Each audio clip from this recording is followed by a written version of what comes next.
दर्शकों नमस्कार, समय चक्र और आपके एक और एपिसोड में आपका हार्दिक स्वागत, अभिनंदन। पिछली बार हमने बात की थी फलित ज्योतिष के मुख्य सिद्धांतों के बारे में।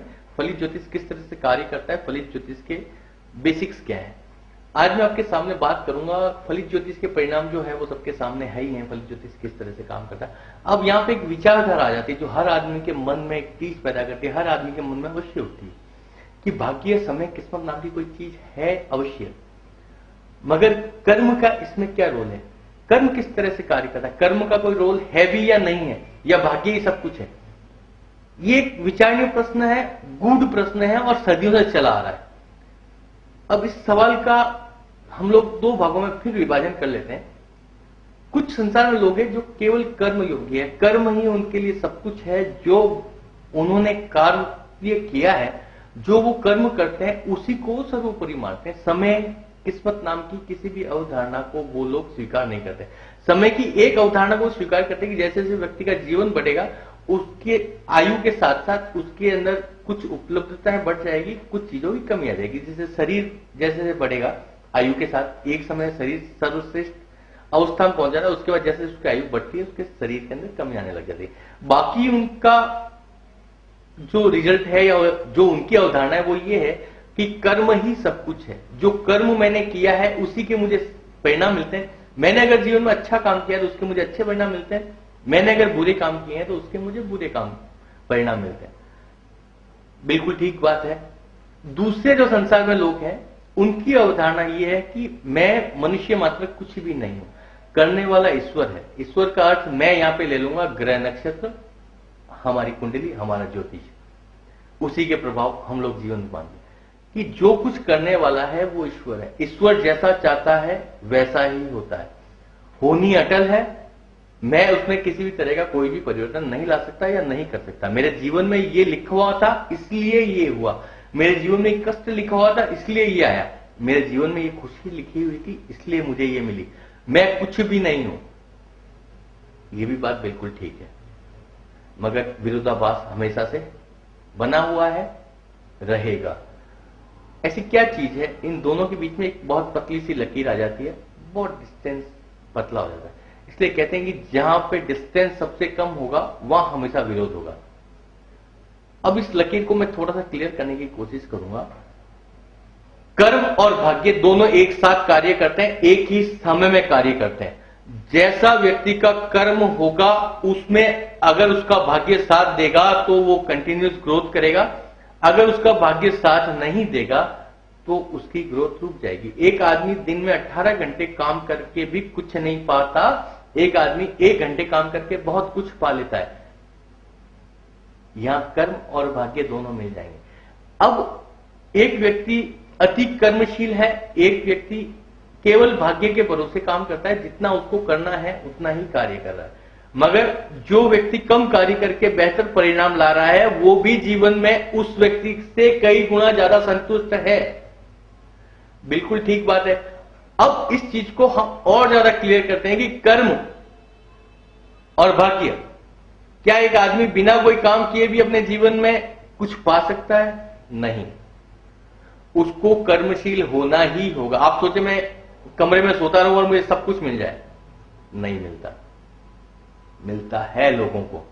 ऐसे संसार में हजारों लोग पैदा हुए हैं, आप रोज की मर्रा की जिंदगी में भी देखते होंगे, वो आदमी कुछ नहीं करता, एंजॉय कर रहा है लाइफ को, एक कमरे में बैठा है, घूम रहा है, फिर रहा है, उसको जैसा वाहन चाहिए वो मिल जाता है, जैसी उसको सुविधा चाहिए वो मिल जाती है।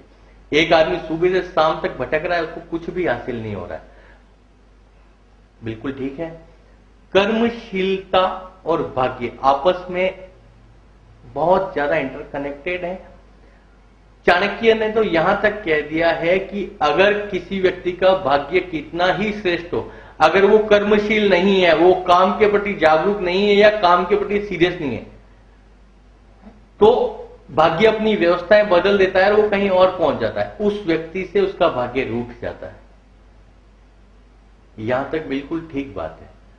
मगर यहां पे एक और छोटी सी लकीर बन जाती है कि क्या आदमी का भाग्य कर्म करने के लिए साथ होना जरूरी है? इसको मैं एक एग्जांपल के जरिए क्लियर करूंगा। एक व्यक्ति को भाग्य ने जन्मजात ऐसा बनाया कि वो कोई काम करने के लायक ही नहीं है, उसका बौद्धिक स्तर ही ऐसा नहीं है क्योंकि वो अपने जीवन में कोई बड़ा काम करे। मानसिक रोगी है जन्म से ही, काम करने के लायक नहीं है या उसकी कार्य क्षमता आधी हो जाएगी। नेत्रहीन व्यक्ति है, कार्य क्षमता आधी हो जाएगी, भाग्य ने उससे आंखें छीन ली। कुछ ऐसे जीवन में काम है जो वो कर ही नहीं सकता, उसको हमेशा किसी न किसी का सहारा लेना ही पड़ेगा। मूक बधिर है जन्मजात, उसको भाग्य का सहारा लेना ही पड़ेगा।